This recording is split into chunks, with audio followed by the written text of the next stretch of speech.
আজি এটা বজাত প্ৰচেষ্টা আছোঁ যি নেকি কাৰিকৰী বিদ্যা হাতৰ বিদ্যা ধৰা হওক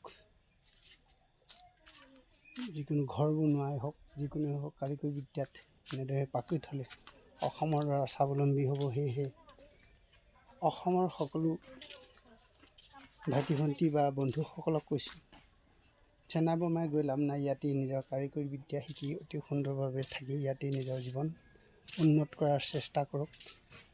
চাওক কিদৰে আমাৰ ইয়াৰ মিস্ত্ৰী অতি সুন্দৰভাৱে এইবোৰ কাৰিকৰী গেট বনাইছে। কাৰিকৰী বিদ্যা এনেদৰে যদি সকলোৱে চেষ্টা কৰে তেনেহ'লে আমি বিদেশলৈ গৈ চেন্নাই বোমাই গৈ কোনো লাভ নাই। এয়া চাওক আমাৰ যিসকল মিস্ত্ৰী আমাৰ এলেকাই তেখেতসকলে এনেদৰে সুন্দৰভাৱে পকা ঘৰ বনাই আছে।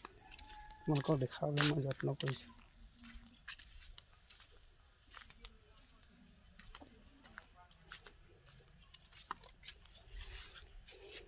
সুন্দৰভাৱে RCC বিল্ডিং বনাই আছে আমাৰ ইয়াৰে তেখেতলোকে যি সুন্দৰভাৱে বনাই আছে। সেয়েহে সকলোৱে কৈছে এনেদৰে মিস্ত্ৰী হওক আহক বনাওক।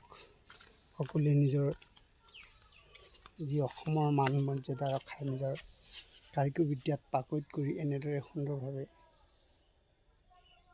নিজৰ লগতে দেশৰ স্বাৱলম্বী তথা লগতে কাৰিকৰী শিক্ষা অকল যে চাকৰিয়ে যথেষ্ট নহয়। আজিৰ দিনত চাকৰি প্ৰায় পাবলৈ বহুত জটিল। সেয়েহে যিকোনো বিদ্যা শিকক।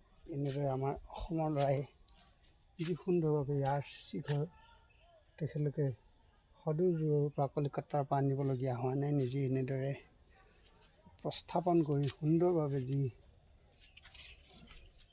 যিদৰে তেওঁলোকে ড্ৰয়িঙৰ মতে এনে সুন্দৰভাৱে বনাইছে। সেয়েহে সকলোকে ধন্যবাদ জনাইছোঁ। সুন্দৰভাৱে এনে আমাৰ অসমতে সুন্দৰ উঠি অহা প্ৰজন্মই যেনে সুন্দৰ ঘৰ কাৰিকৰী বনাব পাৰিছে তাৰ বাবে ধন্যবাদ জনাইছোঁ। চব অতি সুন্দৰ পৰিৱেশ।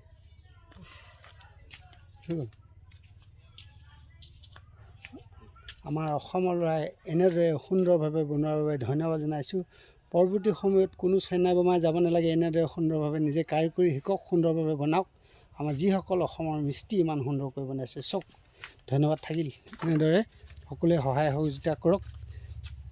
বিদেশলৈ গৈ চাকৰি বিচাৰিব নালাগে বা হাজিৰা কৰিব নালাগে, ইয়াতেই নিজেই শিকক। ধন্যবাদ।